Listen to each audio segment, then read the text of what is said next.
So when we first chatted, like one of the things was, we have this great search engine for our, personal lives. Yeah. But at work, there's always this cognitive overload, Right. You're always hunting around for information. You don't know where things are. And so that was like one of the motivating things. How do we bring that same magic that's there in our personal, search use cases? How do we bring that to the workplace? And the other thing, which was we were thinking about it at that time, was like we always had the vision of having a personal assistant for the enterprise. The tech wasn't there. Right. We were sort of thinking of, at that time there were three different trends that were coming. One was, of course, the rise of SaaS applications.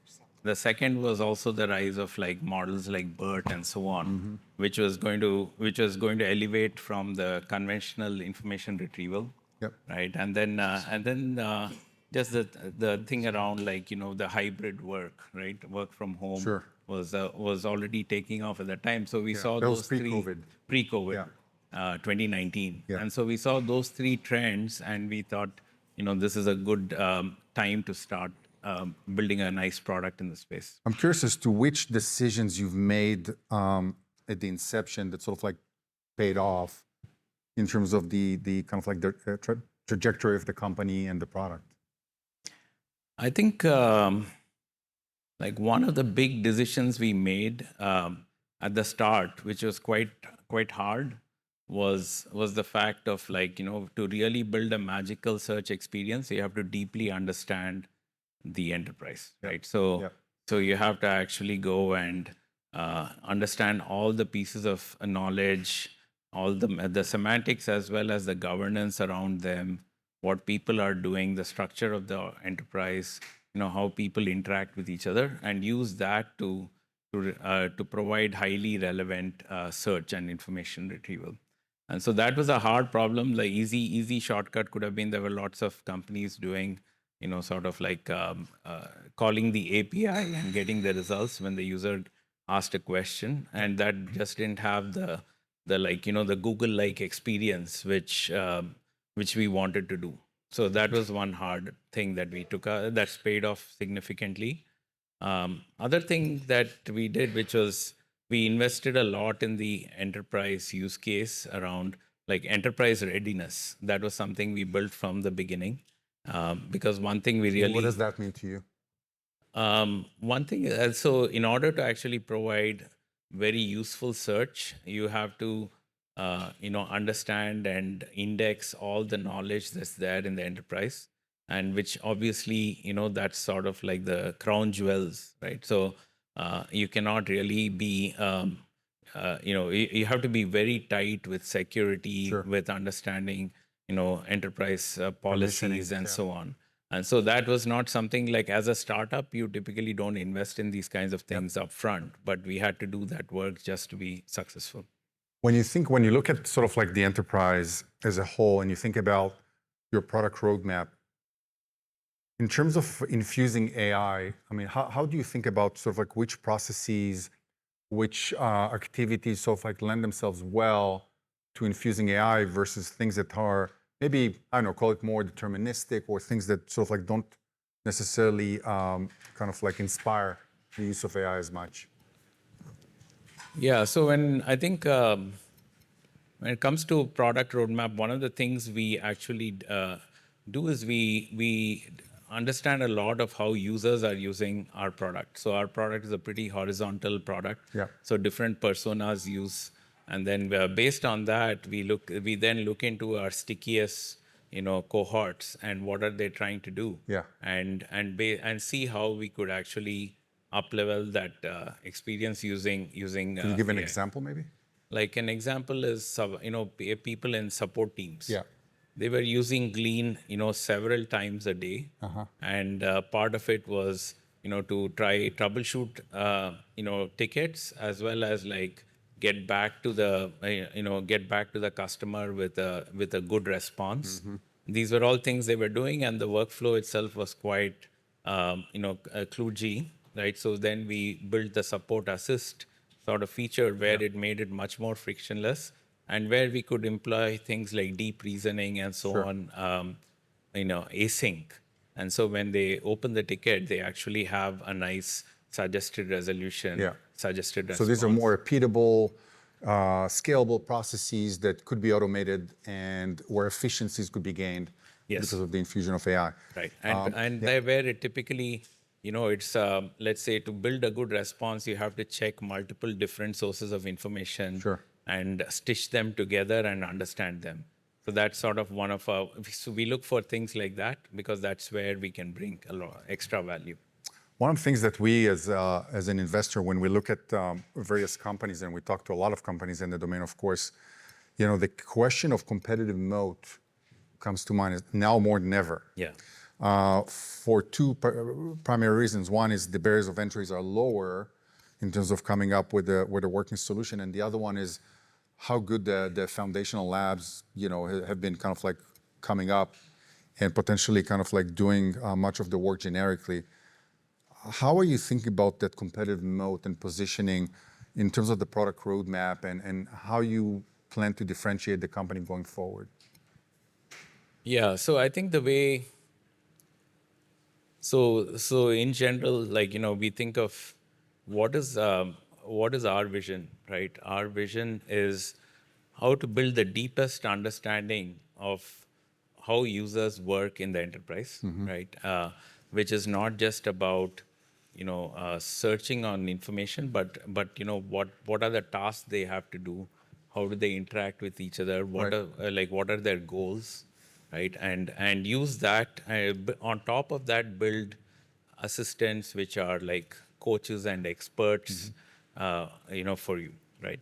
So given that, like that is where we believe our moat is. Like this is a problem that's a very hard problem, and it is not something where to actually be really good at this problem, you have to have a deep focus on that area.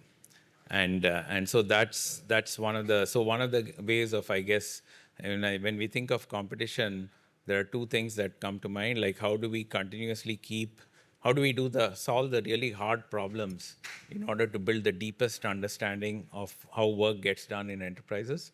And then the second thing is around how do we keep moving much faster at a fast pace and keep compounding our learnings. So that's something that everyone in the AI space has to do. Things are moving really fast. Yeah. Yes. So our core strength is we want to have this vision of this enterprise brain, and where we really deeply understand. Yeah, and users you've done a great job, of course, in terms of doing that. Not that I have a vested interest in that, but yeah.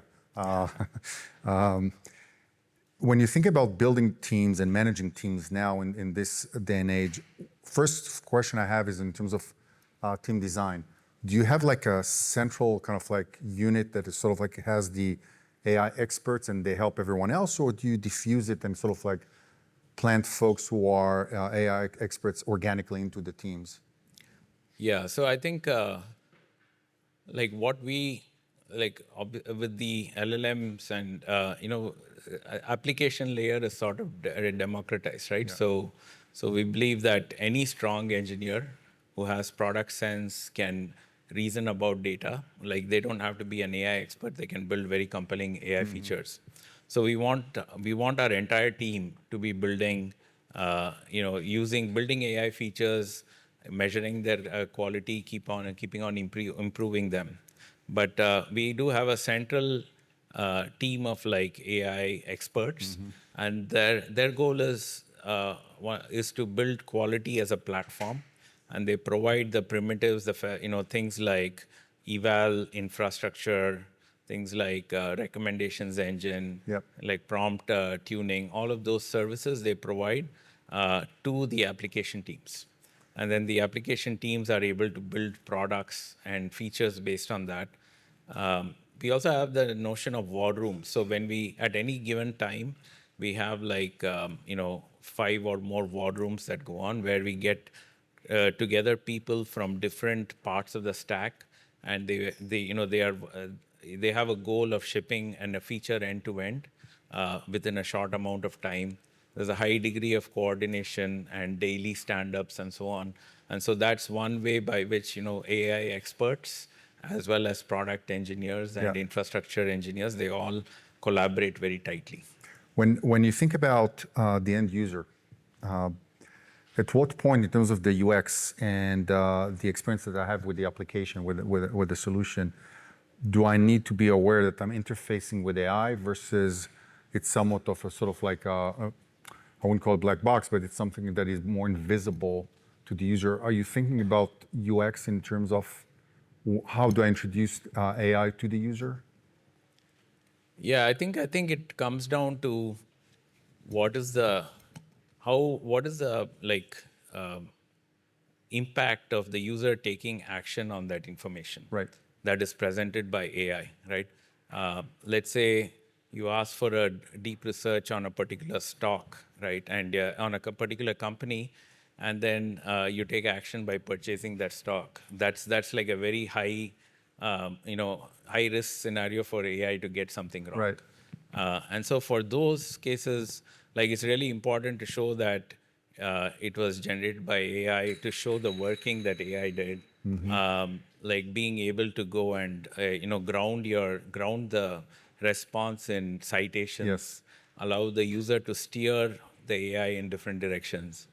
So prevent the black box. Yeah, prevent the black Yeah, box yeah, thing. yeah. And but then if there are cases like in our search product we have a spell check feature, right, where we use AI, but that doesn't if it gets it wrong, there's it's just an option the user can choose to take or not take, right, or like auto completion of Yeah. your typing, right, things like that where it is, or like behind the scenes, right, if you like when you ask a question, what are the important concepts, what are the things you're referring to, right, some of those behind the scenes that are used for ranking and so on, Yeah. that you don't necessarily, those are like sort of implicit AI. Sure. And then when I think the other part where we think about it is in terms of agents, and when they are taking, like you need to really let the user know when you're taking actions on their behalf, Yeah. right? When it's long running or performing a right action, you need to have that user confirmation and have the user direct you. Are you thinking about it differently for regulated versus non-regulated environments? Does it make a difference if you're selling to pharma, healthcare, government versus non-regulated environments? I think for regulated environments, there are definitely more constraints that come Yeah. into mind. And so for there, what we have is we want to have a rich system of guardrails that the customer can define. There are these, each customer may have like different guardrails around whether to show medical information Sure. or not and stuff like that. And so we want to provide a way for them to define guardrails for their company, for all agents in their company, and that should apply for across the board. So let's switch gears and have some fun. We prepared some rapid fire type questions for you. So let's see how we do. First, what technology do you use personally, not at the company, but personally, a technology that you can't live without? Yeah, so I mean, I personally use for my personal use, I use ChatGPT all the time. Sure. So that's there for sure. Then for my personal coding projects, I use like Windsurf, and I use so that's one thing, and Google Cloud, Yeah. for deploying my toy projects and so on. If you could spend an hour with any product innovator, designer, thinker, engineer, whether the person is alive or not, and you cannot say Steve Jobs, who would that be? See, I don't know Jeff Dean, but I have like a tremendous respect for him. Like how he has reinvented what he has worked on and his impact over all these years. Yeah. So I would love to meet him and learn more. Sure, that's a great choice. And then just last night, I was talking to some folks here, and people are thinking about career path, especially people who come from sort of like more legacy SaaS solutions and so on. And I'm like, I want to stay relevant in this AI era as an engineer. What do you recommend to folks like that? I think the first step is to try and build Like I think first step is to understand the limitations, like where the technology is, what you can do with it, right? So to build like side projects in your personal time, right? And about things that you want to production, like software that you always wanted to have for your like your personal use. Actually use it instead of like build it and let it let it be by the side, right? So use it and then figure out what the limitations are. Try to use different AI applications. Figure out where the what works well, what doesn't. Yep. And then I think in your own job, like unless you have an idea you are very passionate about and you want to like start a company around, I think even in your own job, like existing whatever you work on, try to think about how you can use AI, right?